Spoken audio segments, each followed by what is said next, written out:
পুরাটাই দান করে দিতে হবে গরিবদেরকে। কিন্তু যদি এটা তার সম্পদ থেকে দেওয়া হয় নাই, বরং আত্মীয় স্বজন নিজের সম্পদ থেকে দিয়েছে, তাহলে এই কুরবানির গোশত সবাই খেতে পারবে, কোনো সমস্যা নেই। কোনো ব্যক্তি নিজের ওয়াজিব কুরবানি রাখা যদি মৃত বাবা মা অথবা অন্য কারো পক্ষ থেকে কুরবানি দেয়, তার ওয়াজিব কুরবানি আদায় হবে না যদি নিজের কুরবানি নিয়ত না করে আলাদাভাবে মৃত বাবা মৃত আত্মীয় স্বজনের নামে করে থাকে।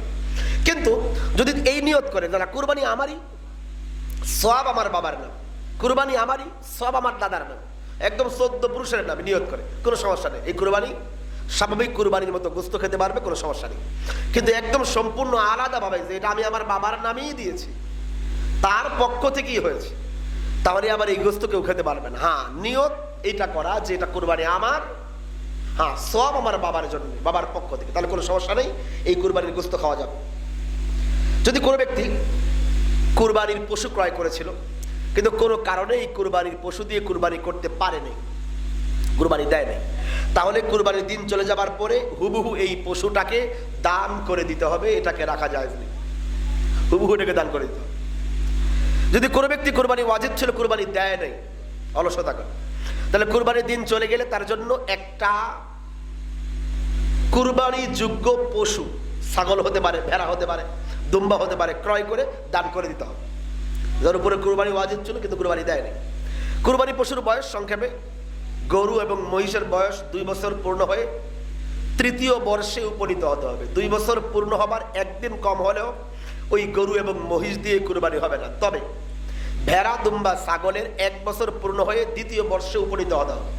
একটু পার্থক্য আছে ভেড়া এবং দুম্বার ক্ষেত্রে। ভেড়া এবং দুম্বা যদি 6 মাস বয়স হয়ে যায়, 6 মাসের উপরে হয়, কিন্তু দেখতে শুনতে 1 বছর বয়সের ছাগলের মতো লাগে আর 1 বছর বয়সের ভেড়া দুম্বার মতো লাগে, তাহলে ওই ভেড়া এবং দুম্বা দিয়ে কুরবানি করা যাবে। কিন্তু বকরির বয়স 6 মাস হবার পরেও যদি দেখতে শুনতে 1 বছরের মতো লাগে, ওই বকরি দিয়ে কুরবানি হবে না, বকরির পূর্ণ 1 বছর হতে হবে। যদি 7 শরীকের মাঝে একজনের নিয়ত খারাপ থাকে, তাহলে বাকি 7 জনের কুরবানি নষ্ট হয়ে যাবে, বাকি 6 জনের কুরবানি নষ্ট হয়ে যাবে।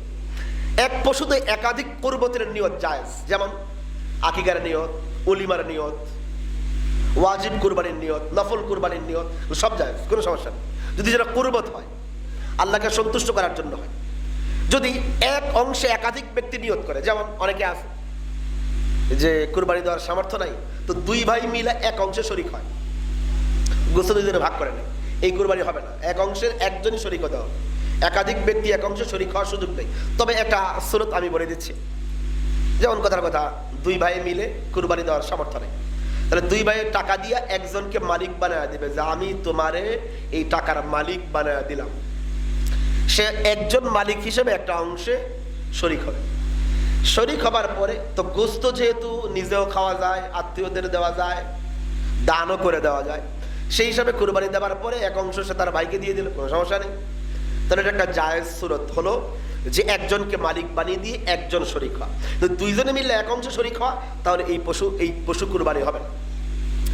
শরিকদের মাঝে গোশত বন্টনের ক্ষেত্রে যদি আপন ভাইয়েরা একসাথে কুরবানি দেয় অথবা বন্ধুরা কুরবানি দেয় বা কাছের মানুষ একসাথে কুরবানি দিচ্ছে, এই ক্ষেত্রে গোশত বন্টনের ক্ষেত্রে যদি সবাই বলে যে ভাই আমার কম বেশি দিলে কোনো সমস্যা নেই, সন্তুষ্ট চিত্তে যদি সবাই কুরবানির গোশতের ক্ষেত্রে অল্প এদিক সেদিক হয়, যেটা আমাদের সমাজে হয়েই থাকে, এতে কোনো সমস্যা নেই। কিন্তু কেউ যদি বলে আমার এই ছোট্ট একটা গোশতের টুকরো কম দিতে পারবে না, তাহলে তার ক্ষেত্রে মেপে দেওয়া আবশ্যক।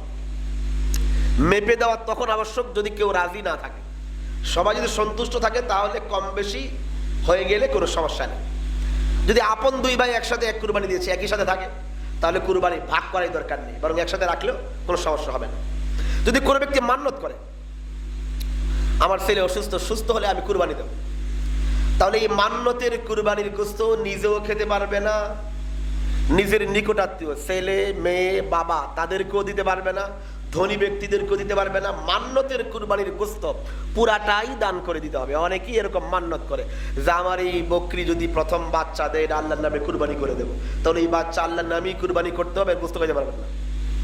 হ্যাঁ, যদি কেউ এই নিয়তে বলে যে আমি যে প্রতি বছর কুরবানি দেই, আমার উদ্দেশ্য হচ্ছে এইটারে নির্দিষ্ট করা যে এইটা দিয়ে কুরবানি দেব, তাহলে এটা নর্মাল কুরবানির হুকুমে হবে, এই গোশত খাওয়া যাবে।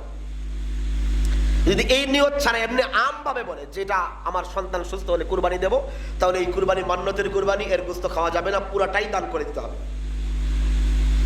যদি কোনো ধনী ব্যক্তি মান্যত করে থাকে কুরবানি করার, তাহলে তার শুধুমাত্র এই মান্যতের কুরবানি দিলেই তার ওয়াজিব কুরবানি আদায় হবে না, বরং এক্সট্রা অতিরিক্ত কুরবানি দিতে হবে। খুব সংক্ষেপে 2-3 মিনিটে যেই পশু দিয়ে কুরবানি করা যায় না আমি বলছি। যেই পশুর জন্মসূত্রে শিং নাই, শিংই নেই, এই পশু দিয়ে কুরবানি যায় না, কিন্তু শিং ছিল পরবর্তীতে ভেঙে গেছে। এর কয়েকটা সুরত। এক সুরত হচ্ছে ভাঙছে তো ভাঙছে, তার মগজ পর্যন্ত দেখা যায়, তাহলে এই পশু দিয়ে কুরবানি হবে। তবে ভাঙছে, অল্প ভাঙছে, অথবা গোড়া থেকেই ভাঙছে কিন্তু মগজ দেখা যায় না, তাহলে এই পশু দিয়ে কুরবানি হবে। যে পশুর কান নাই, একদম কানবিহীন পশু, ওটা দিয়ে কুরবানি হবে না। তবে কান ছিল, কেটে গেছে, যদি 3 ভাগের 1 ভাগ কাটা থাকে তাহলে হবে, বেশি কাটা গেলে হবে না। যে কান আছে কিন্তু দেখতে ছোট ছোট, কোনো সমস্যা নেই, কুরবানি হবে। যে পশুর অন্ধ, চোখে দেখে না, এই অন্ধ পশু দিয়ে কুরবানি হবে না। তবে 2 চোখের মাঝে 1 চোখে কম দেখে, যদি কম দেখে 3 ভাগের 1 ভাগ কম দেখে তাহলে কুরবানি হবে। 3 ভাগের 1 ভাগের চেয়ে বেশি কম দেখলে এই পশু দিয়ে কুরবানি হবে না। যেই পশুর দাঁত নেই, দন্তহীন পশু, এই পশু দিয়ে কুরবানি হবে না। তবে দাঁত ছিল, ভেঙে গেছে, পড়ে গেছে, যে কয়টা দাঁত আছে দাঁত দিয়ে সে আহার চিবিয়ে খেতে পারে, তাহলে কুরবানি হবে। কিন্তু দাঁত এমন অবস্থা যে চাবায় খাইতে পারে না, তাহলে এই পশু দিয়ে কুরবানি হবে না। যেই পশুর জিহ্বা নাই, এই পশু দিয়ে কুরবানি হবে না। যেই পশুর জিহ্বা আছে কিন্তু কেটে ফেলা হয়েছে, কোনো কারণে কেটে গেছে, তাহলে যদি তার এই জিহ্বা দিয়ে সে চিবিয়ে ঘাস খেতে পারে, খাবার খেতে পারে, আহার গ্রহণ করতে পারে, তাহলে এই পশু দিয়ে কুরবানি হবে। যদি আহার খেতে পারে না, জিহ্বায় এমন রোগ হয়েছে সে আহার খেতেই পারে না, জিহ্বায় রাইগা, তাহলে এই পশু দিয়াও কুরবানি হবে না। যে পশুর লেজ নাই, লেজ কাটা পশু দিয়ে কুরবানি হবে না, লেজ নাই। আবার কোন পশুর যদি লেজ ছোট হয় কুরবানি হবে। লেজ কাটা কিন্তু 3 ভাগের 1 ভাগ কাটা, মানে অল্প কাটছে, তাহলে কুরবানি হবে। 3 ভাগের 1 ভাগের চেয়ে বেশি কাটলে ওই পশু দিয়েও কুরবানি হবে না। তবে আফ্রিকার কিছু কিছু এলাকায় এমন আছে যেখানে এই পশুর ছোট কালি তার লেজ কাটা ফেলা হয়, তাদের স্টাইল। তো ওই সকল এলাকায় যেহেতু ওজর, যে এখানে লেজ কাটা পশু ছাড়া কোনো পশুই পাওয়া যায় না, তাদের জন্য ওলামায়ে কেরাম বলেছেন যে যেহেতু ওজর আছে, এই জন্য লেজ কাটা পশু শুধুমাত্র তাদের জন্য যায়। কিন্তু আমাদের বাংলাদেশে, এই ভারত পাকিস্তান উপমহাদেশে লেজ কাটা হয় না, সুতরাং লেজ কাটা পশু দিয়ে আমাদের কুরবানি হবে না। যেই পশু ল্যাংড়া, খোঁড়া, যদি কোনো একটা পা পুরাপুরি খোঁড়া হয়, মানে মাটিতেই ফেলে না, এই পশু দিয়ে কুরবানি হবে না। তবে তার 3 পা সুস্থ, 1 পা ল্যাংড়া কিন্তু মাটিতে রাখে, যদিও ভর দেয় না, সেচড়া চলে, তাহলে এমন পশু হলে কুরবানি হবে।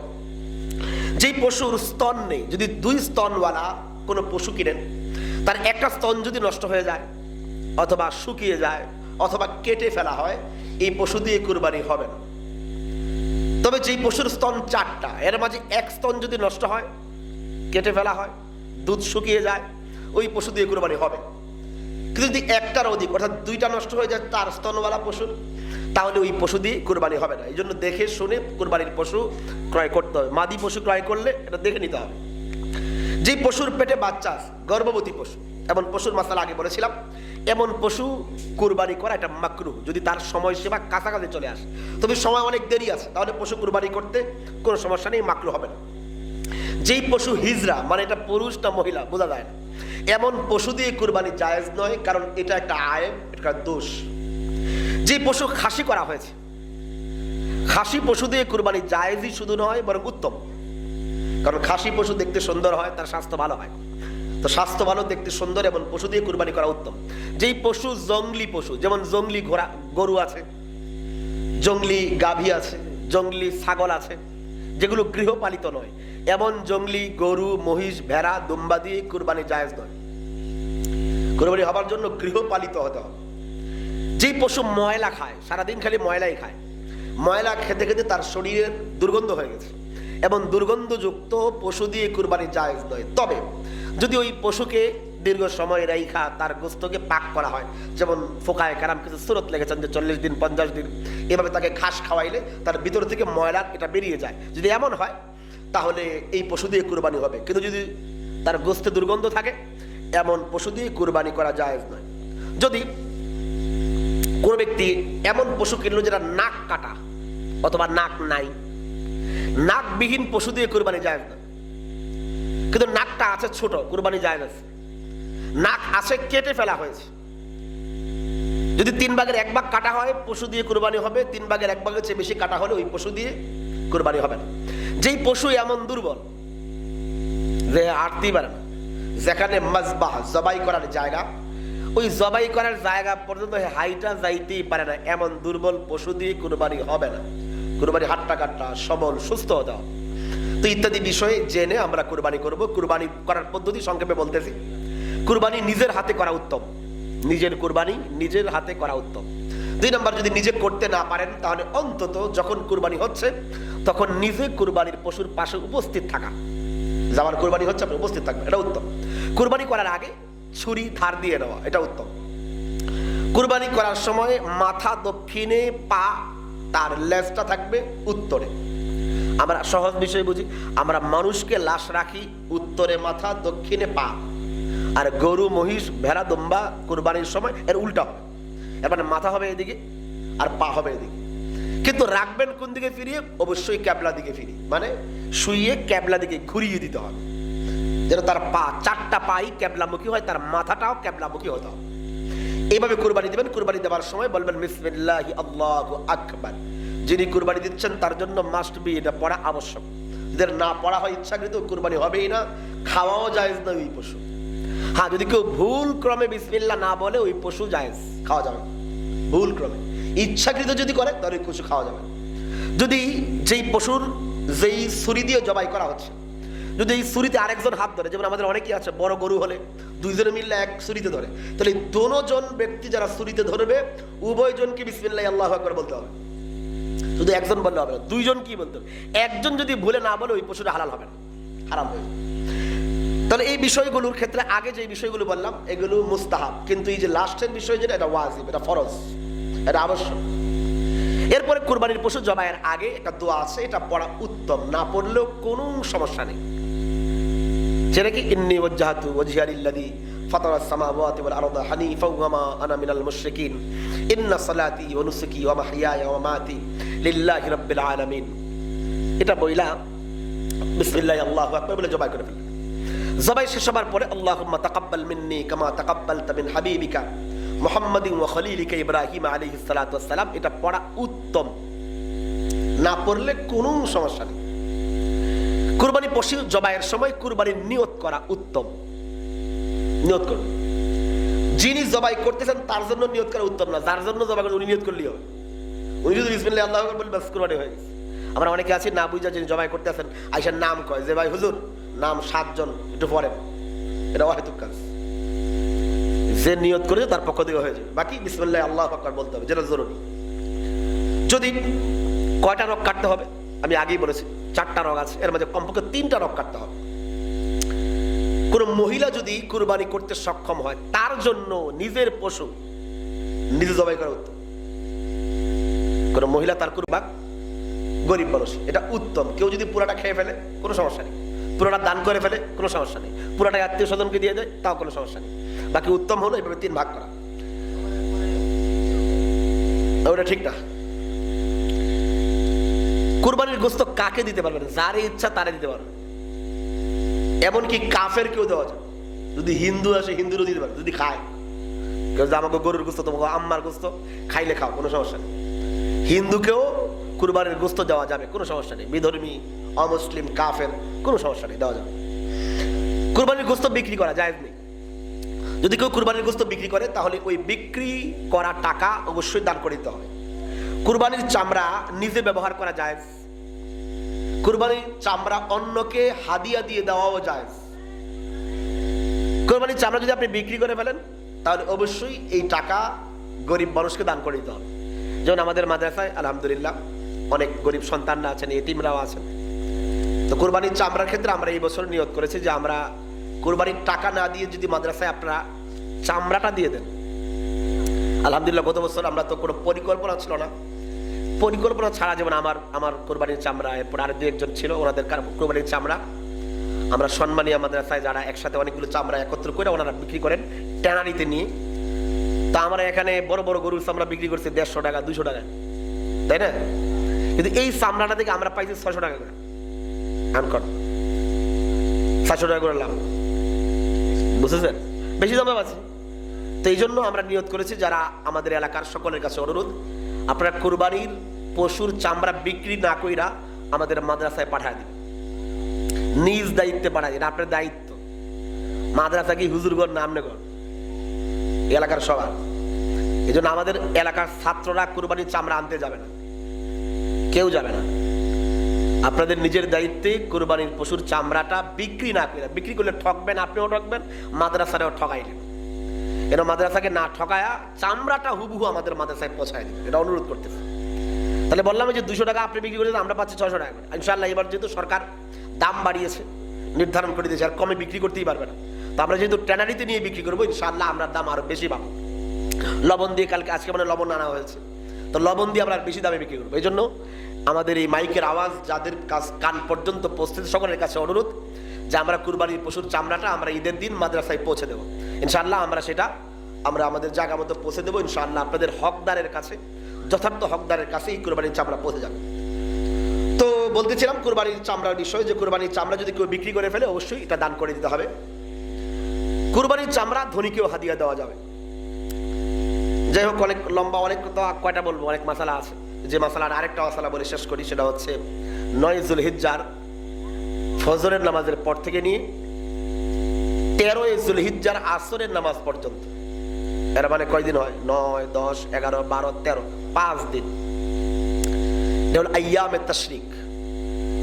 আল্লাহু আকবার, আল্লাহু আকবার, লা ইলাহা ইল্লাল্লাহ, আল্লাহু আকবার, আল্লাহু আকবার, ওয়ালিল্লাহিল হামদ।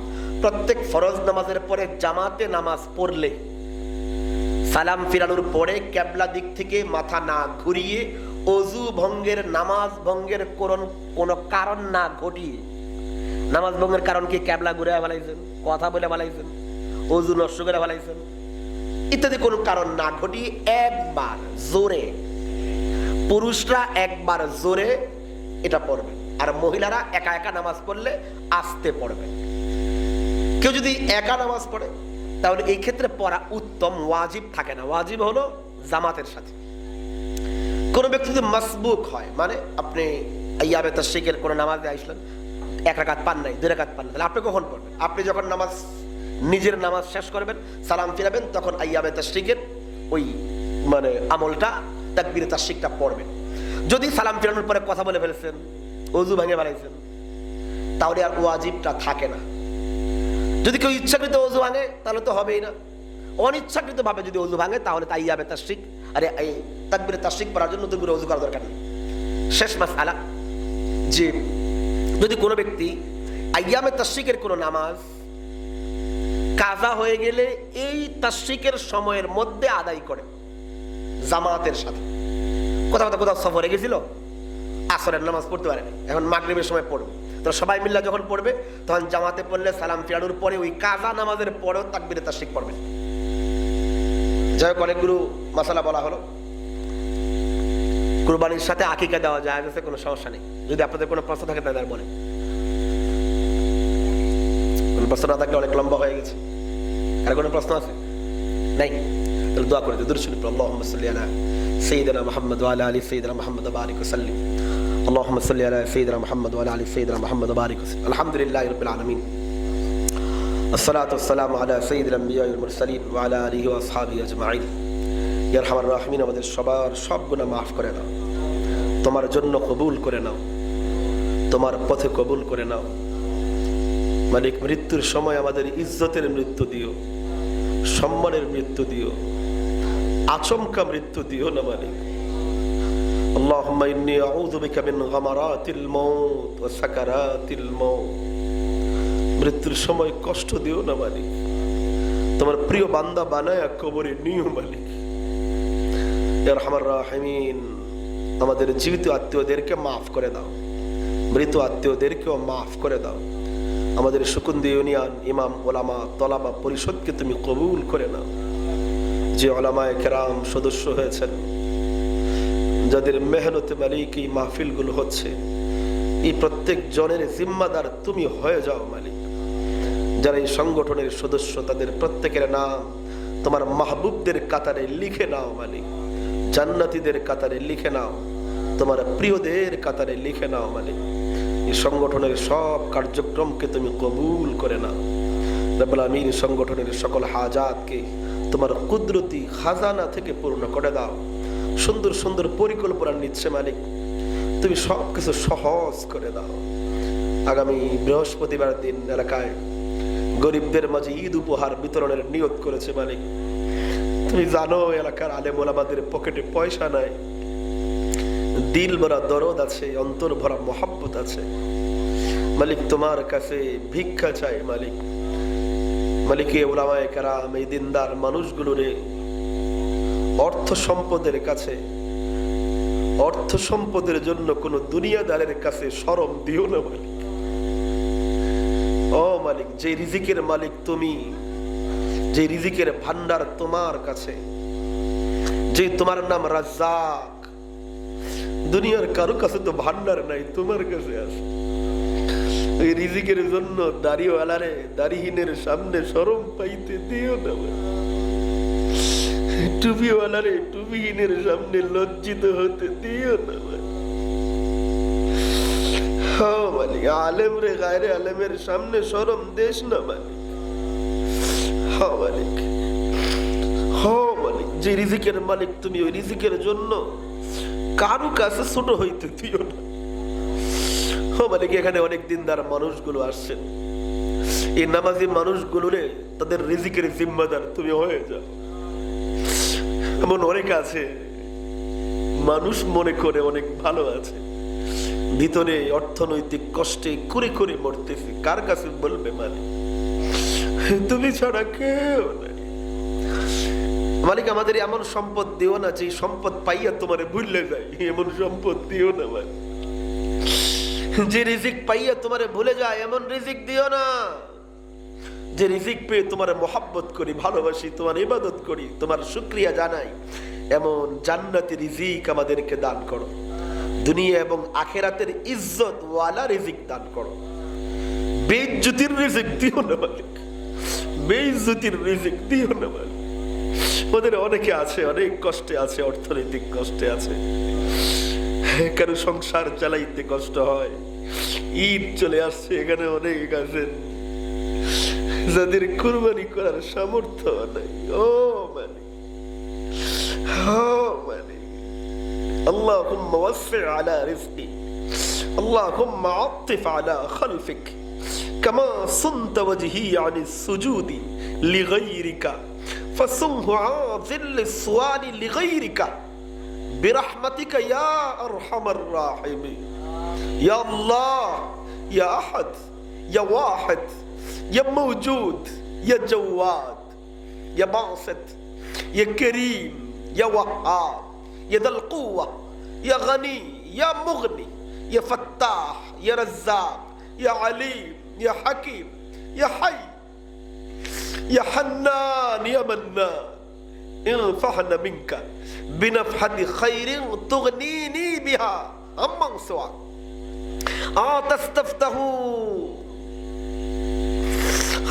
تستفتحوا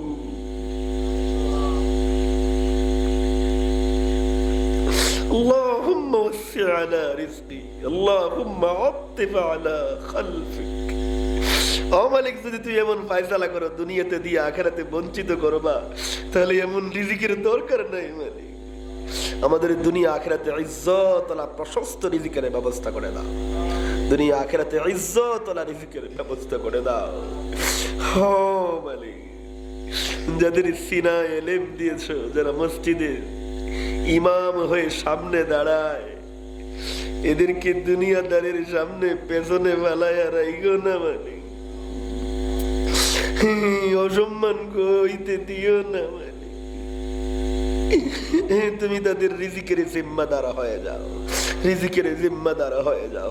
আল্লাহুম্মা ইন্নী আবদুকা ওয়া ইবনু আবদিকা ওয়া ইবনু আমাতিকা ওয়া ইবনু আমাতিকা নাসিয়াতি বিয়াদিকা মাদিন ফিয়া হুকমুকা আদলুন ফিয়া কাদাউক আসআলুকা বিকুল্লি ইসমিন হুয়া লাকা সাম্মাইতা বিহি নাফসাক আও আনজালতাহু আহাদাম মিন খালকিক আও ইস্তাসারতা বিহি ফি ইলমিল গায়বি ইনদাকা আন তাজআলাল কুরআনা রাবিআ কলবি ওয়া নূরা সাদরি ওয়া জিলাআ হুজনি ওয়া যাহাবা হাম্মি।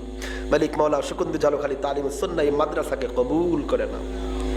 মাদ্রাসার প্রত্যেকটা শিক্ষকের কি তুমি কবুল করে নাও। মালিক তোমার কাছে দুই হাত পাইতে ভিক্ষা চাই মালিক। শিক্ষকদের হক আমরা আদায় করতে পারি না। চেহারার দিকে তাকায় কথা বলতে শরম লাগে মালিক। কুরবানির ঈদ এসে গেছে, শিক্ষকদের বেতন এত কম, কেমনে তারা বাড়িতে যাবে, কেমনে কি করবে মালিক মাওলা মাদ্রাসার সব হাজার তোমার কুদরত থেকে পূর্ণ করে দাও মালিক। তুমি দেখো না মালিক, এই মাদ্রাসার কে আছে ধনী, কেউ নাই। মাদ্রাসার বিল্ডিং দরকার, বিল্ডিং নাই, জায়গা দরকার, জায়গা নাই, টয়লেট নাই, বাথরুম নাই। মালিক তোমার খাজা নাই, কোনো কম নাই। তো আমাদের সামর্থ্য নাই, কিন্তু তোমার খাজানায় কোনো কমও নাই। আমরা কারো কাছে হাত পাতি নাই, তো তোমার দুয়ারে ভিখারির মতো দুই হাত তুললে দিবি মালিক। এই মাদ্রাসার তালেবুল ইলম, শিক্ষক, মুহিব্বিন সবাইরে তুমি কবুল করে নাও, সবাইরে তোমার মাহবুব বানিয়ে দাও। মাদ্রাসার সব হাজাত তোমার কুদরত থেকে পূর্ণ করে দাও। মালিক এই মাদ্রাসার প্রতিষ্ঠা লগ্ন থেকে নিয়ে যারা মেহনত করেছেন, আমার আব্বাজান রহমতুল্লাহ আলাইহি সহ আরো যারা আছেন, এলাকার অনেক মহিলারাও আছে, অনেক এই মাদ্রাসারে মোহাব্বত করে নিজের বাড়িতে খানা খাওয়ায়া ছাত্রদেরকে রাখছে মালিক। এমন অনেক মুরব্বীরা কবরে চলে গেছেন, তাদের সবার কবরগুলো জান্নাতের বাগান বানায় দাও। কিয়ামত পর্যন্ত এই মাদ্রাসাটাকে তুমি জারি রাখো মালিক। আমরা কবরে গেলেও যেন আমাদের সন্তানরা মাদ্রাসা ধইরা রাখে, আমাকে সন্তানদেরকে এমন বানায় দাও মালিক মাওলা। এলাকার সব মুরব্বিয়ানদেরকে তুমি কবুল করে নাও। আমাদের জীবিত আত্মীয়দের সবাইরে মাফ করে দাও, সবাইরে মাফ করে দাও। অনেকে অসুস্থ আছে, আমার আম্মাজান সহ আরো অনেকের এখানে হাত তুলছে, অনেকের মা বাবা, আত্মীয় স্বজন, স্ত্রী সন্তান, পরিবারের সদস্যরা অসুস্থ, সবাইকে তুমি সুস্থতার নিয়ামত দান করো মালিক মাওলা। এই সংগঠনকে কবুল করো, মাদ্রাসাকেও কবুল করো, সব হাজাত তোমার কুদরত থেকে পূর্ণ করে দাও। রব্বির হামহুমা কামা রাব্বায়ানি সগীরা। আল্লাহুম্মা আকফিনি বিহালালিকা আন হারামিক ওয়া আগনিনি বিফদলিকা আম্মান সিওয়াক। রব্বানা হাব লানা মিন আজওয়াজিনা ওয়া যুররিয়াতিনা قرة أعين واجعلنا للمتقين إماما. رب ارحمهما كما ربياني صغيرا. سبحان ربك رب العزة عما يصفون وسلام على المرسلين. آمين برحمتك يا أرحم الراحمين.